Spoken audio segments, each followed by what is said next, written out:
Have you ever wondered if you need a trust and how they work?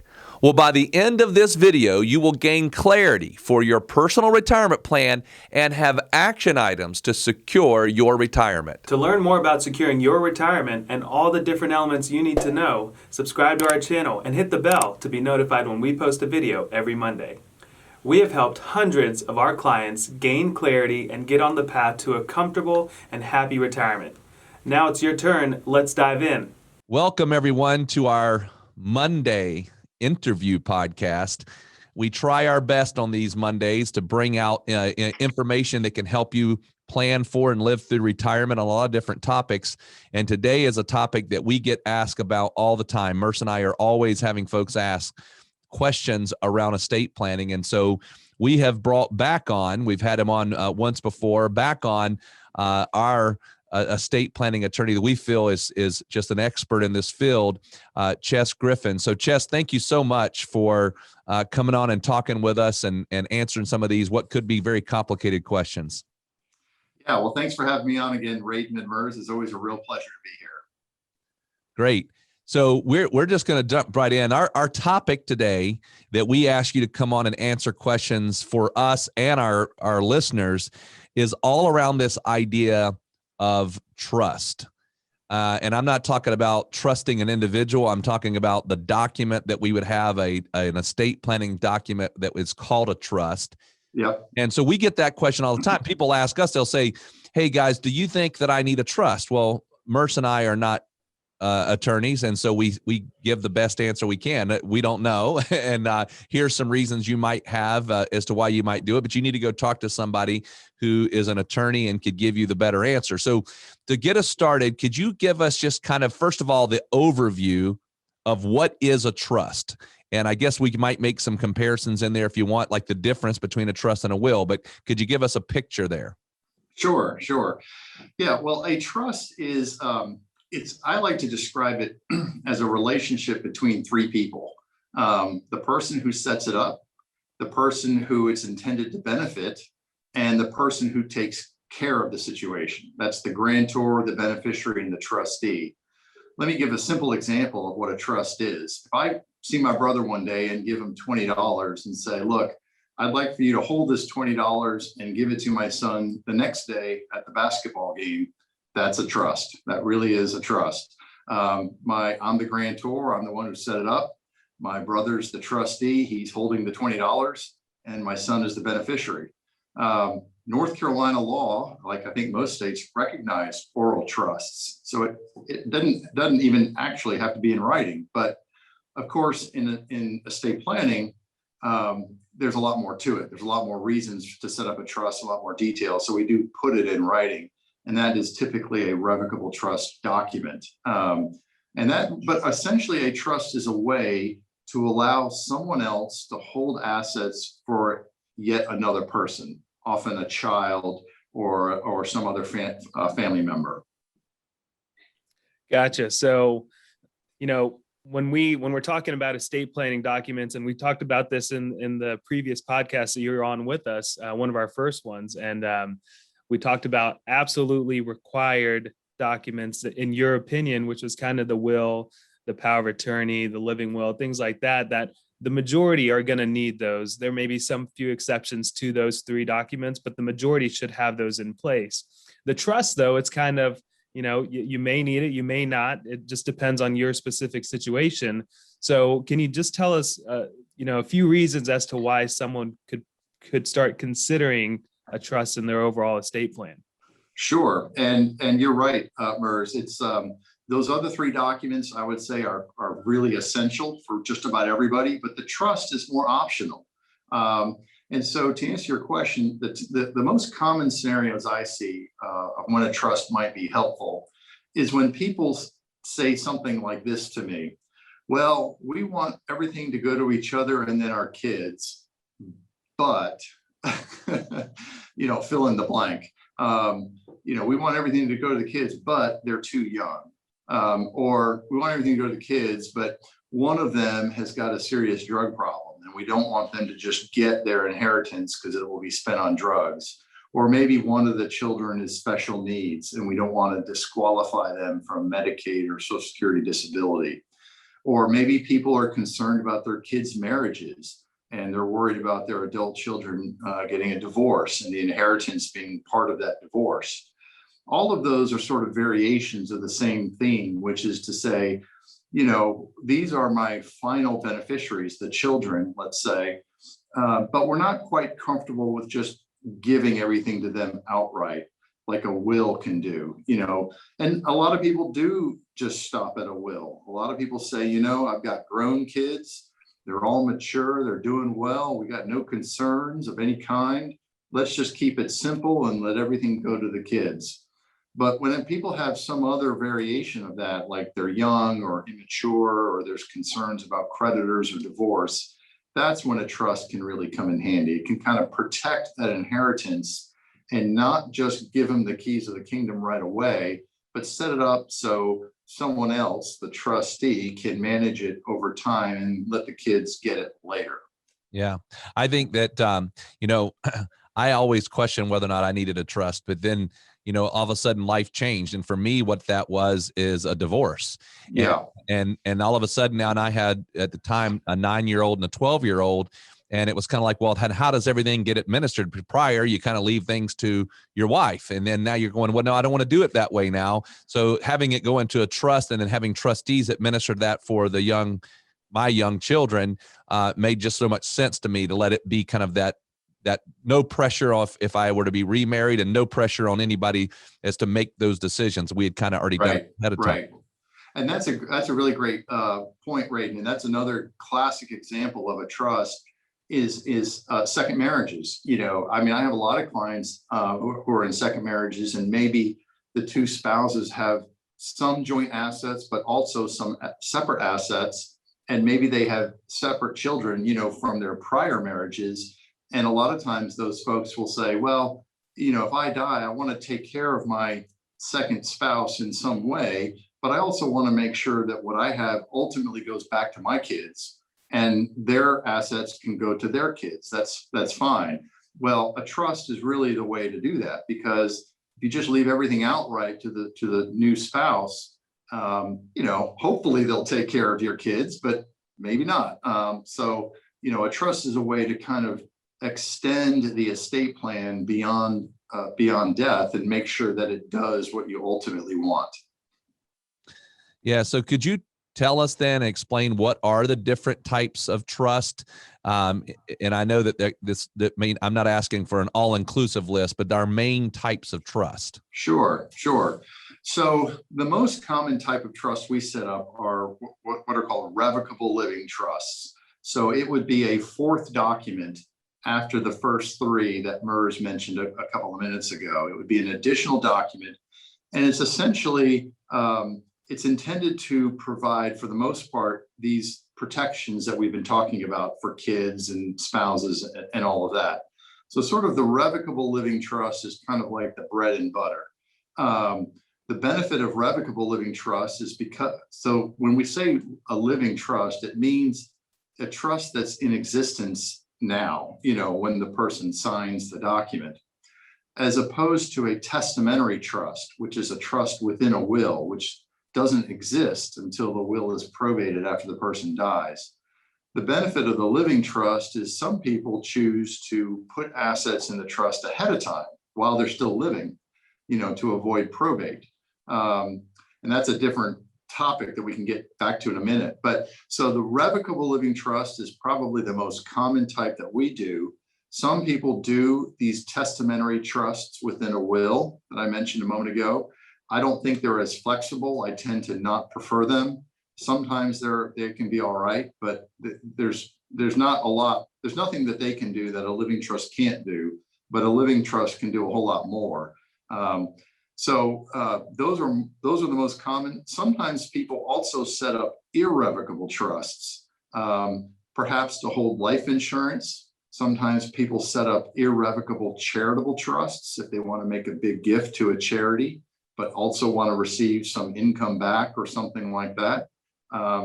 So there's a lot of different types of trusts that are out there. There are some very specialized trusts, like trust to qualify for Medicaid, for example, is another one.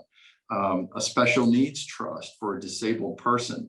Now, sometimes these things can be within the one document.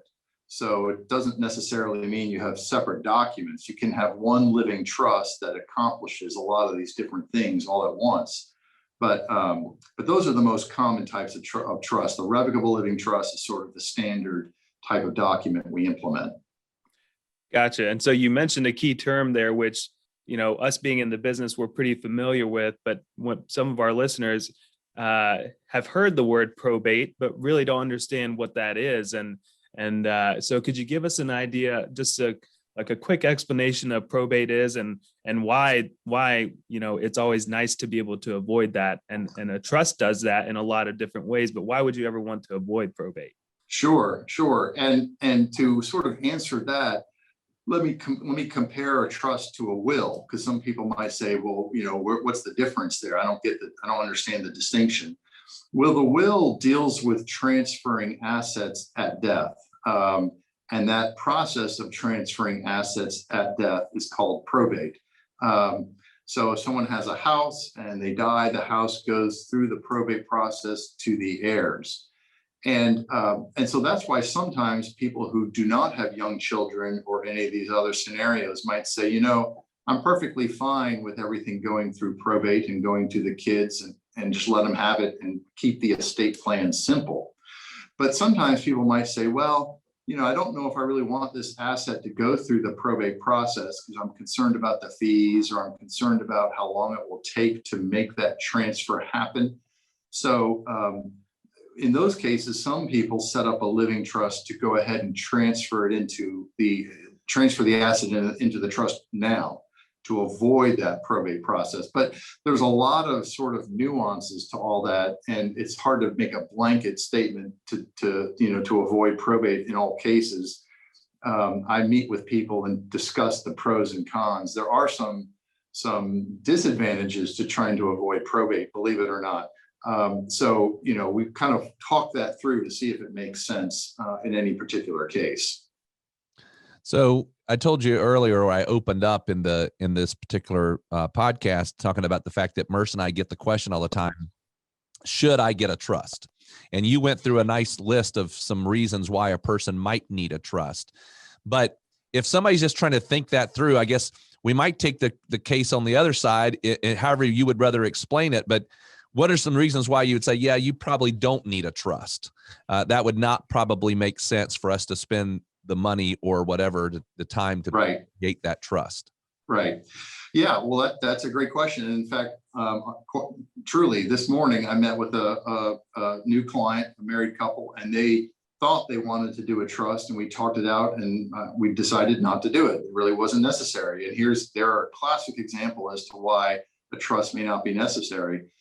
Again, and this is the case with these people, they had 3 adult children, all, in their 30s and 40s, all doing well in life, no concerns, happy marriages and all of that. And the clients felt quite comfortable with just leaving everything to the 3 children, if they both died, the clients outright. And they did not see a need to do a trust. Also, the vast majority of their assets were actually non-probate. And this kind of gets back to Merce's question a moment ago about probate.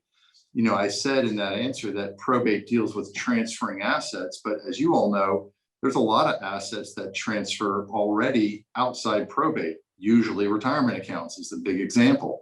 IRAs and 401ks and things like that, annuities, life insurance, those assets don't go through the will. They go by the beneficiary form. So these particular clients this morning, the bulk of their wealth was in non-probate assets already that they left to the kids. Their probate estate was quite minimal. It was their house and their cars and a small bank account. So they just did not feel, and I agreed, that a trust really was overkill for them. But it really comes down to the kids, or the ultimate beneficiaries as to whether or not, a trust is necessary. I mean, I've got some clients who've got 20-year-old kids who are very mature and 50-year-old kids who are not so mature. So you really have to ask the clients about the family and the dynamics to see if a trust makes sense.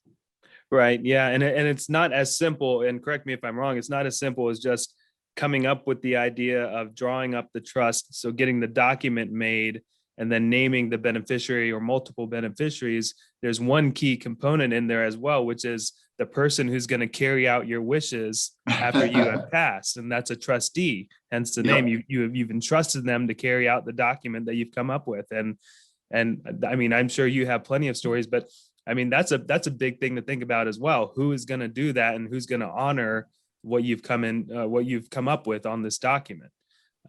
So, if you don't have that, well, then what do you do? If you don't have a person that you can just say, hey, can you be my trustee? What's another option there? Right. Yeah, that's an excellent point. And honestly, that question of the trustee is very difficult for a lot of people to decide upon, because these other roles, back to those three documents you mentioned, MERS, the power of attorney, the healthcare power of attorney, and the will, and in the will you have the executor. All of those three roles are generally fairly short term. Maybe someone might need to act as power of attorney for a month, or even maybe a couple of years or something, perhaps, if someone is declining in health. An executor handles the probate in North Carolina, and most probates in North Carolina don't take an extraordinary long period of time. But imagine you set up a trust for kids who are currently in their teens, and the trust says, hold it in trust, pay for their college, pay for their health expenses and all of that, but we don't want them to get it until they turn 35. Well, that trust could be around for decades. And that trustee, so to your point, MERS, that trustee, that's a vital position, because not only are they in charge of managing and investing the trust assets, but they're also going to be answering requests for money, because it's inevitable. Even if the trust says the kids don't get it till they turn 35, a child is 28, they're going to come to the trustee and say, look, because the trustees always can distribute as needed. The kid's going to say, you know what, trustee, I know you can distribute as needed, and I really need that $200,000 Ferrari. I just really need it. So can you please distribute that money to me? And the trustee may have to say no. So sometimes one thing I tell my clients is, be aware that the trustee might become the most unpopular guy in the room. That's a big topic. Yeah. So you mentioned it earlier briefly in talking about the different types of trust, and we've had quite a few situations, and this can vary as to the details, but a lot of it around what you mentioned as a special needs trust. And the reality behind that is a couple different things. One of those special needs, and I'm going to say things that you may say from a legal standpoint, it's not truly a special needs, but let's just go down the path of somebody who obviously has some mental issues, whatever it may be. They might actually get some money from the government. So I know that's a part of that. The other one could be a beneficiary, a child, whatever it may be, that has severe addiction issues, and there's concerns around this. So could you kind of walk us through what a special needs trust would encompass, and what that would do, and why we need a special needs trust? Sure. Yeah, another great question. So first of all, sort of from a technical standpoint, usually special needs trust, the actual term, is intended to be a trust for someone who has qualified for some kind of governmental benefit, like Medicaid or Social Security disability, because those benefits are often based on someone's financial eligibility. And so a special needs trust is drafted in a way to still provide some funds for that person, but yet at the same time, not disqualify them from those benefits. In other words, it doesn't count against them. So that's sort of the official special needs trust. And those have to be drafted very specifically to qualify as special needs trust. But to your other point, Radon, then you can have sort of the unofficial special needs trust, in the scenarios where someone maybe has an addiction problem, or is just not mature, or who may have a medical situation that it's not literally special needs, but yet they're just not able to handle the finances, let's say. And so same principle applies, is that, a trust can be very beneficial to still allow that person to receive their fair share, but yet not just give it to them. Because I mean, the addiction example is a good example. And I've got a lot of clients who've got adult kids with addiction problems. And we know that if the child inherits their 1/2 or 1/3 or whatever, it'll be gone inside of a year. And the kid could, cause great harm to himself or herself. So that child's share would need to remain in a trust, until we know they're clean or something. And we've drafted language that allows the trustee to make that determination if they've achieved some level of sobriety. But nevertheless, that's really a great use of a trust. So you have sort of the official special needs and sort of the unofficial special needs, if you will. Gotcha. So yeah, Chess, I know you could talk trusts all day. And we've got some really good information here on this podcast. And I think you summed it up really well. If you're listening and you're thinking, I've been thinking about a trust and whether or not I need one. I think Chess, when he opened up at the beginning, he said, well, I know where I want the money to go, but if there's a but in your mind, well, then maybe there's a conversation that needs to be had as to whether or not you need. And, Chess said it himself. It's not always the case. He talked to someone today that they thought they needed one. They actually didn't. And so it's always good to have that. So thanks a lot, Chess, for all your knowledge and information today. I'm sure everyone will find it very beneficial. Great. Well, thank you again, Mers and Radon, both for having me on. It's always a great time. I enjoyed it very much. Hey, before we hop off on this, Chess, could you just let our listeners know if they wanted to reach out to you or they wanted to get some legal help around these documents? What's the best way for them to do that in order to find out more or get more information or schedule an appointment? Sure. Thank you. So 2 ways. They can call our main number, which is 919-848-0420. That's one way. And just feel free to ask for me or my assistant, and we'd be happy to talk to you. The other way is to go to our website, which is kirschlaw.com, KIRSCHLAW.com. You can find my page and send me an email. Fantastic. Well, again, as Mers said, thank you so much. And we appreciate you taking time out of your busy schedule to talk to us. You bet. Anytime. Thanks, guys. We hope this video has given you some confidence and clarity as you plan for a worry-free life in retirement. But what else do you need? We have created a complimentary video course called 3 Keys to Secure Your Retirement. This video walks you through step by step what you need to do to get ready for retirement.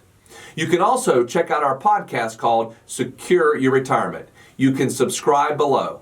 For more retirement tips, watch this video. Create your retirement income plan. Also, click here to subscribe to our podcast, Secure Your Retirement. If you like this video, hit the like button and be sure to subscribe and share it with your friends.